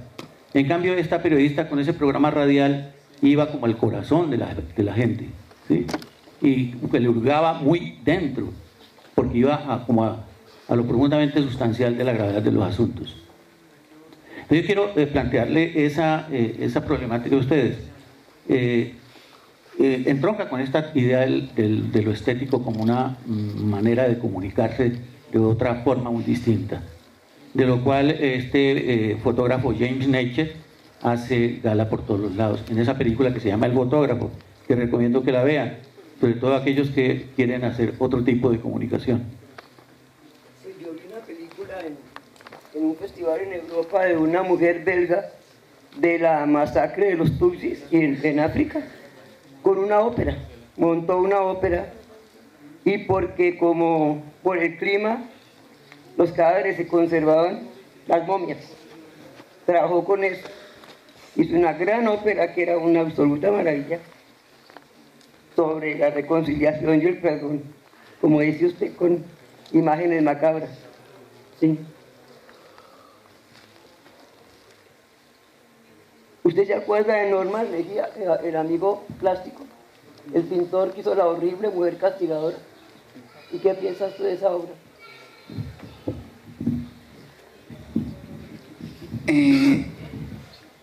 Me recuerda un poco al Coloso de Goya, ¿cierto? En el que como que esta mujer castigadora empieza a cobrar venganza de sus propios demonios. Y recordando un poco lo que hablabas de si el artista es comunicador social, yo creo que es inminente. Yo siempre me remonto a la historia un poco para empezar a hablar cómo la guerra de los 1000 días fue documentada por un dibujante, por Peregrino Rivera Arce. Hay una libreta de dibujos en el Museo Nacional en el cual documentó, se sentaba, ¿cierto? Peleó en el bando de los liberales y se sentó a documentar por medio de dibujos los horrores de la guerra de los 1000 días, que es uno de los, si no de los pocos documentos gráficos, porque tenemos algunas fotografías de niños en las filas, pero los horrores como tal en batalla están documentados por medio del dibujo. El artista es y tiene que ser completamente consciente de su condición comunicativa, en la cual tiene que ser parte esencial de la sociedad.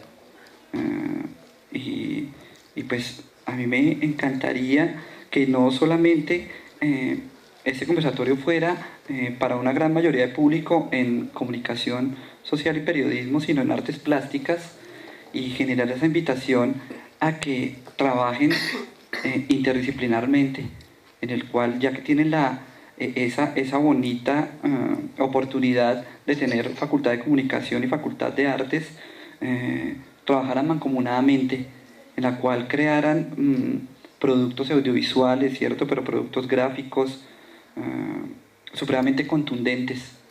Hace poco veía un especial, lo recordaba otra vez, por ejemplo, de Ricardo Carpani, el argentino, que sirvió como artista gráfico para todas esas revueltas en las dictaduras en Argentina, y como él, que escribió un libro pequeñito pero muy bonito que se llama La política, el arte en la política, si no estoy mal, y el cual habla de que la tarea fundamental del arte es politizar, y el politizar se tiene mal entendido como generar pensamientos completamente ultraderechistas o ultraizquierda. Politizar es entender las ideologías, es entender cómo los seres humanos podemos tener diferentes modos de actuar y de pensar, pero que sí siento un poco que se ha perdido en la academia ese politizar nuestro discurso. Hace que empecemos a generar todos estos planteamientos vagos, ¿cierto? En el cual caemos en un sinsentido repetitivo que no dice nada. Estamos haciendo alusión a lo que tú decías, qué bonito es ir a ver un documental, ir a ver una exposición, ir a ver un recital, y que sin que nos demos cuenta nos deje algo. ¿Por qué? Porque hay ese trasfondo que la poética logra, sin necesidad de ser directos, pero se pueden mandar mensajes completamente contundentes al público. Entonces, la invitación es a que trabajemos en aras de construir una sociedad que piense todo el tiempo, ¿cierto? Estamos en una universidad pública que debe generar comunicadores sociales, debe generar artistas, debe generar pensadores de las humanidades que sientan y se desvivan por generar un cambio. Yo no puedo pensar el arte de otra forma que no sea un arte político. Un arte que trascienda y que empiece a generar unos cambios profundos en nuestro pensar. Mira, me hago referencia, la Luisa Ángela Arango hizo una gran exposición de este arte de zonas de masacre, las mujeres de Mampuján que tejen la guerra. Yo tuve que trabajar 6 años en la zona de Urabá cuando la operación Génesis, que sacaron todas las comunidades afro, los paramilitares, bombardeos, y los niños, que trabajé mucho en un documental, pintaban la guerra. Es que hay una gran memoria de la guerra en cantos, en pinturas.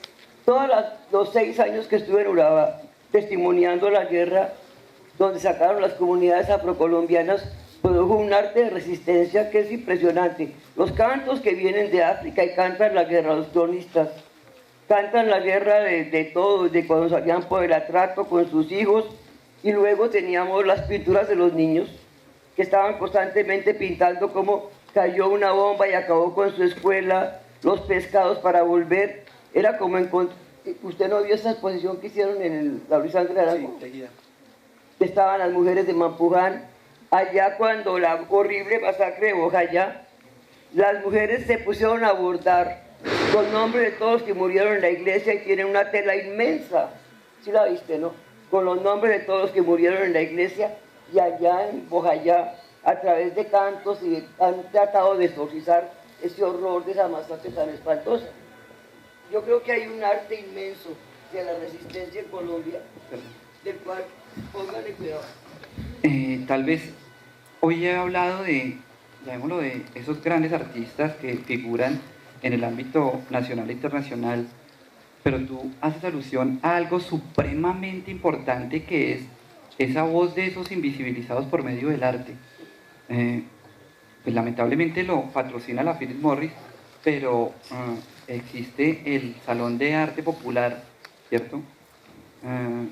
En el cual se hace una convocatoria a nivel nacional de artistas empíricos, y fácilmente ya van como en la 4ª versión, y de 100 obras que se congregan a nivel nacional, 60, 70 hablan de violencia.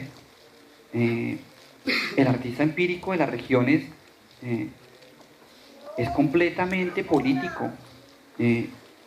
Aparte que pinta sus paisajes y pinta sobre su fauna, tiene atravesado el conflicto armado de punta a punta. Además es una riqueza, llamémosla plástica, porque no está tratando de copiar, de emular tendencias y vanguardias europeas, sino que con este gesto primitivista, porque digamos, de lo que nos está hablando la maestra, son unos tejidos completamente primitivistas en los cuales narran ese horror, y asimismo en este Salón de Arte Popular, por medio de la pintura, de la escultura, generan unos diálogos de la violencia. Prácticamente son cronistas, ¿cierto? Son reporteros gráficos que llevan a la obra de arte toda una vivencia. Entonces también podemos empezar a darle respuesta a cómo ese arte empieza a exorcizar, a canalizar por otro lado, ¿cierto? Porque es que es muy duro decirle a este tipo de poblaciones, de sociedades, síguenos describiendo con el horror que lo viviste, síguenos describiendo. Por ejemplo, en El Salado hay una serie de murales, después de la masacre, hay una serie de murales de dragones que pintaron los jóvenes en El Salado, en los cuales metaforizaban el horror paramilitar por medio de dragones, y cómo ellos empezaban a dibujar esos dragones comiéndose a seres humanos, pero entonces ya no pintaban, ¿cierto?, a este hombre armado con diferente uniforme y diferente armamento, sino entonces ya lo empezaban a mostrar como un dragón. Pero también hay esperanza, porque hay imágenes donde muestran cómo cazan el dragón y cómo empiezan a cerrar ese círculo por medio del arte. Porque sí, el arte es algo que expone la realidad, pero también genera esperanza. Creo que eso es lo más bonito, cómo empieza a generar unos canales de comunicación positivos, en los cuales, aparte de que exorciza, empieza a proponer, que eso muchas veces los medios de comunicación no hacen, no proponen alternativas. Con J entonces acabamos la intervención de los panelistas y le damos inmediatamente la palabra al público, y creo que hay demasiada materia sobre la mesa para que puedan hacer sus preguntas. No, yo me quería referir, pues sí, esa función que me parece inherente, yo creo que tanto a la imagen como a la creación artística, ¿sí? Esa función comunicativa me parece que ha estado ahí, digamos, hasta en el abstraccionismo más puro. Yo creo que, o sea, son niveles, sí, pero me parece que a la hora de realizar una obra, pues lo que se espera, bueno, en el caso de aquellos que nos aventuramos a realizar algún tipo de obra, es pues que tenga recepción, ¿no? Entonces creo que ahí ya es entablar ese diálogo y ese puente con alguien ya de por sí es enriquecedor, es interesante, pero también digamos que es la manera como creo que es la posibilidad es para poder desarrollar propuestas de tipo artístico. A mí me parece importante también, digamos, que y es interesante ver cómo el lugar del artista como tal, o sea, ese inmaculado, ¿sí?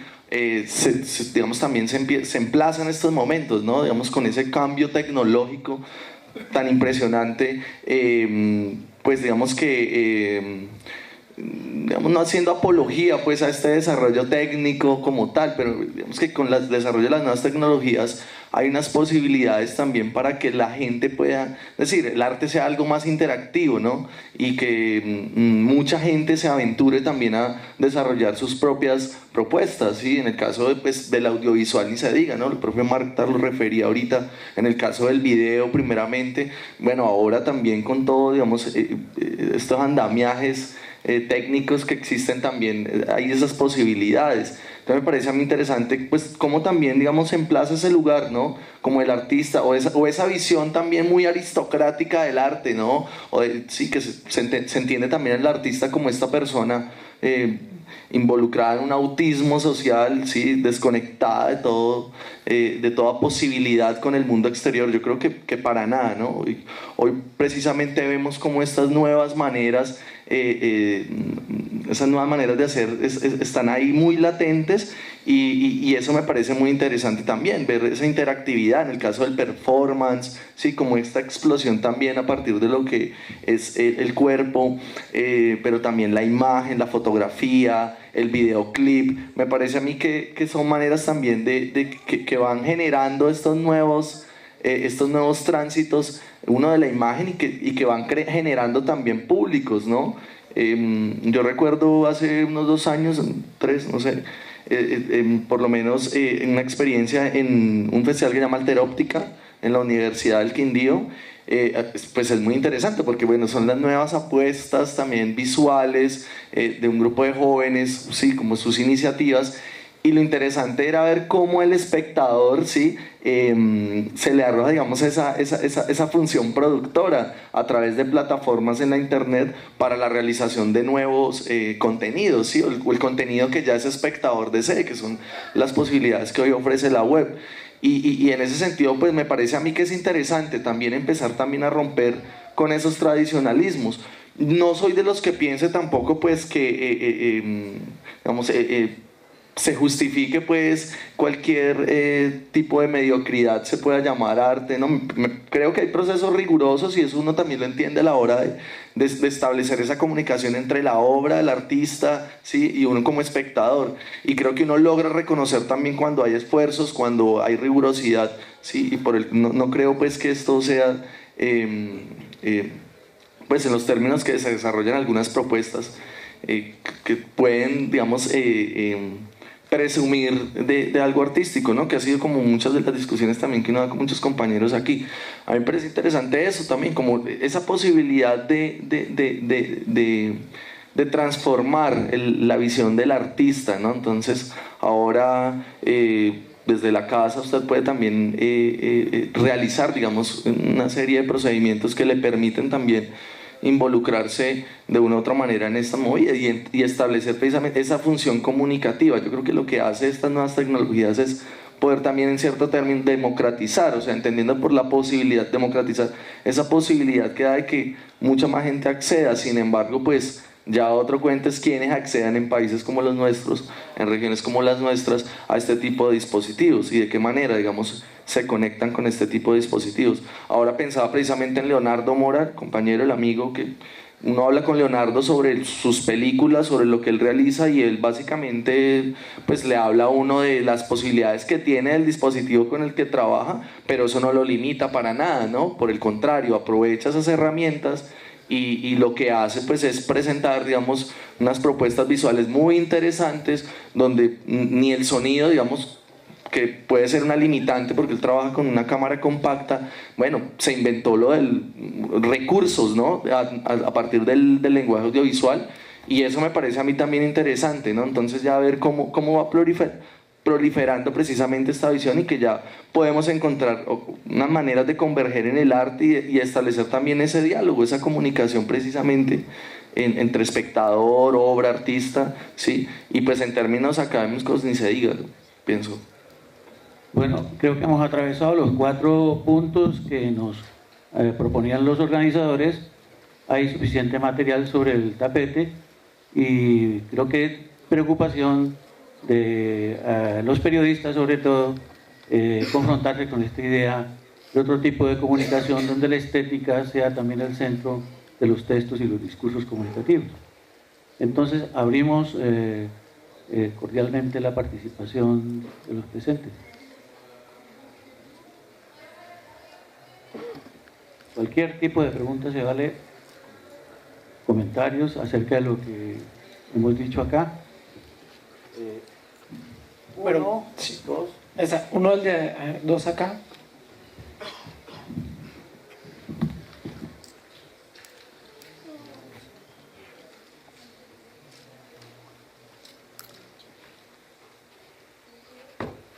Hola, muy buenas tardes. Pues yo tengo varias preguntas y antes de las preguntas tengo un comentario, y es que uno puede articular muy bien lo que es el arte con la comunicación, porque básicamente el arte lo que hace es comunicar, dar significaciones, hacer entender a las personas, y se puede hacer también con los audiovisuales, etc. Una de las preguntas que tengo es: ¿qué elementos estéticos se pueden utilizar para llegar más fácil a las masas? Es una. La segunda pregunta es: ¿hasta dónde ha afectado el Estado la visibilización de los procesos de conflicto? Y pues obviamente también están implicadas las grandes superficies de medios de comunicación, etcétera. Son las 2 preguntas y muchas gracias. ¿Quién se le apunta? Creo que uno de los elementos estéticos con los cuales se puede llegar a impactar es la monumentalidad. Fácilmente podemos observar cómo, y la monumentalidad no lo pensemos por algo gigantesco, ¿cierto? Sino cuando hablo monumentalidad puede ser la repetición continua de un mensaje. Fácilmente, si tú empapelas toda la ciudad con stickers, como están haciendo diferentes colectivos de arte gráfico, ya estás generando un impacto en el cual empiezas a calar en la gente, porque empieza a tener ese discurso que utiliza la publicidad, en el cual es repetirte y repetirte y repetirte todo el tiempo, y donde vayas encuentras ese mensaje. Entonces, creería que esa monumentalidad llevada a hastiar, me parece que hay que jugar con esas dinámicas publicitarias, en el cual hasta el hastío te llegan, pero que es completamente efectivo. Es completamente efectivo, como si te ponen la canción norteña donde vayas, tú la terminas cantando y te la aprendes. Si tú el jingle empiezas a escucharlo por todo lado, fácilmente tú lo tarareas bañándote y no sabes por qué. Entonces, esa monumentalidad y esa repetición fácilmente puede generarse en lo comunicativo. Tal vez, lamentablemente, estos productos, vuelvo a decirlo, underground, los cuales no tienen una cabida comercial, pasan desapercibidos porque se muestran una vez y ya, es completamente fugaz su paso. Ojalá si se crearan unas redes en las cuales canales participativos de juntas de acción comunal, clubes y demás instancias empezaran a crear una red que repitiera y repitiera y repitiera, y que, por ejemplo, digamos, el trabajo de la maestra con Chercales ya es algo que ha tenido como esa repetición que ha hecho que entendamos un poco esa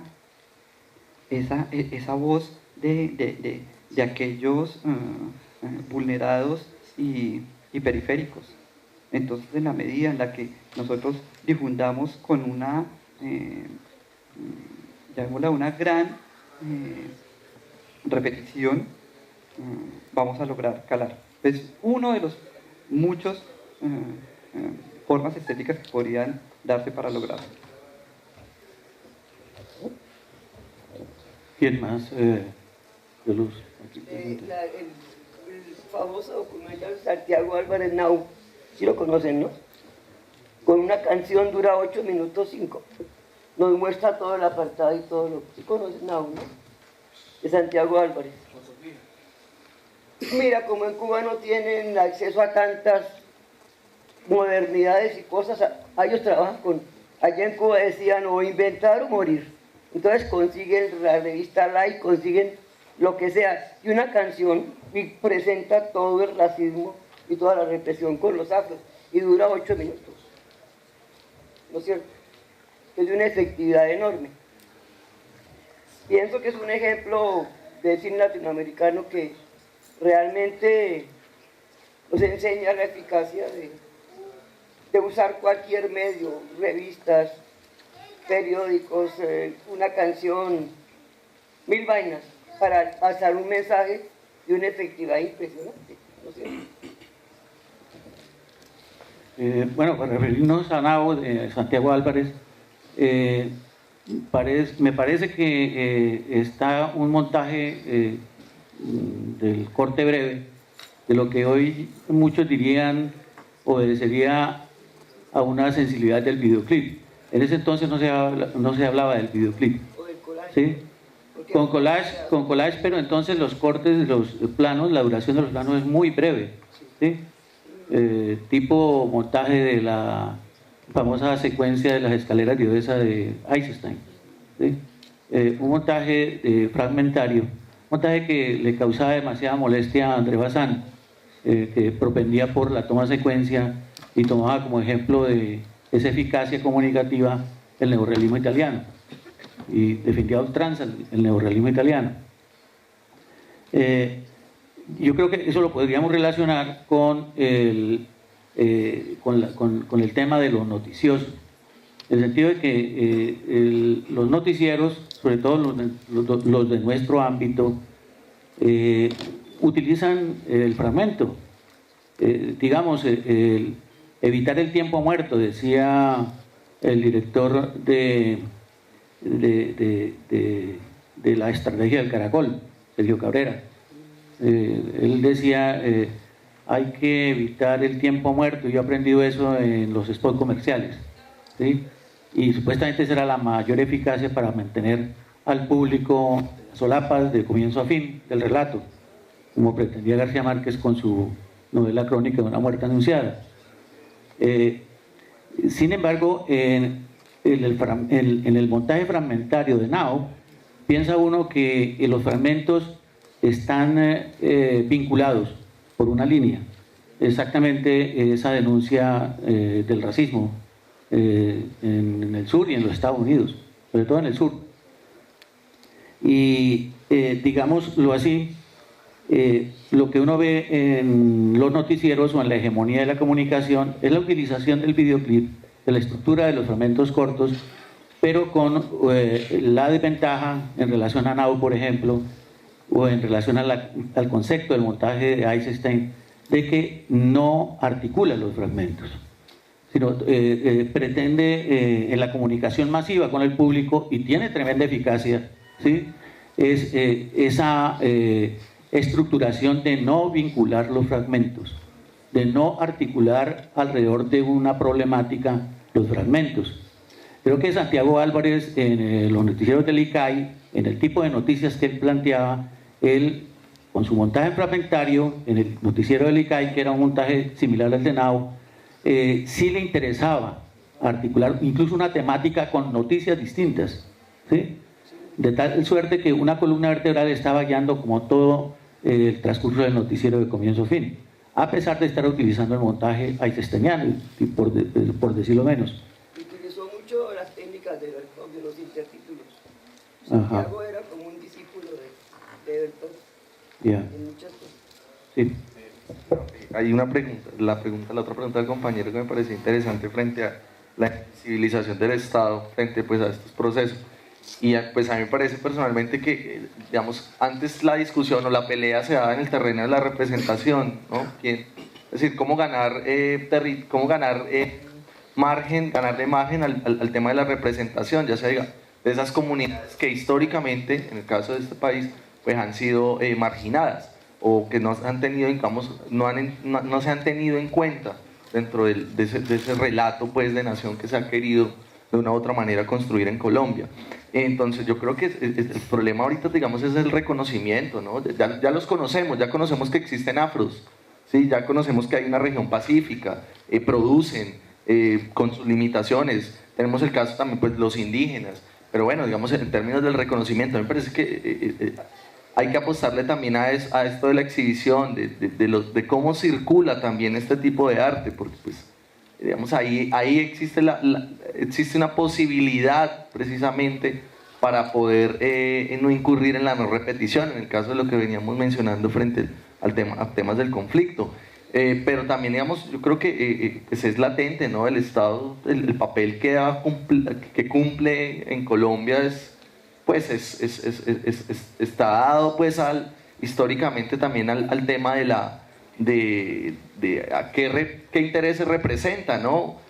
Un ejemplo, una obra como la de la profesora Marta Rodríguez era para que circulara en las instituciones educativas públicas de este país, porque digamos a partir de las imágenes que nos plantea la obra de la profesora hacemos un recorrido pues precisamente por los problemas más álgidos en Colombia del pasado siglo, ¿sí? Y de lo que, porque su obra no ha terminado, sigue realizando y lo que viene pasando, ¿sí? En ese sentido yo creo que pues cabría toda la responsabilidad también de eso y así encontraría muchos casos, ¿no? Y creo que también, bueno, las experiencias mismas de los realizadores, de los productores artísticos, se da, ¿no? Se da mucho y es precisamente tener que enfrentarse a una maquinaria estatal pues que por un lado, si bien físicamente coerciona, busca las maneras para que no salga a la luz pública, digamos, un tipo de obra que esté cuestionando precisamente ese papel, pues uno ya se sobreentiende, ¿no? ¿Cuál es el papel del Estado? Pero también, digamos, diferentes agentes. Yo creo que no solo invisibiliza el Estado, hay muchas formas también, o maneras de violentar también poblaciones, individuos, y creo que lo que pues uno le debería apostar es esas formas alternativas de generar circulación de la obra artística, ¿sí?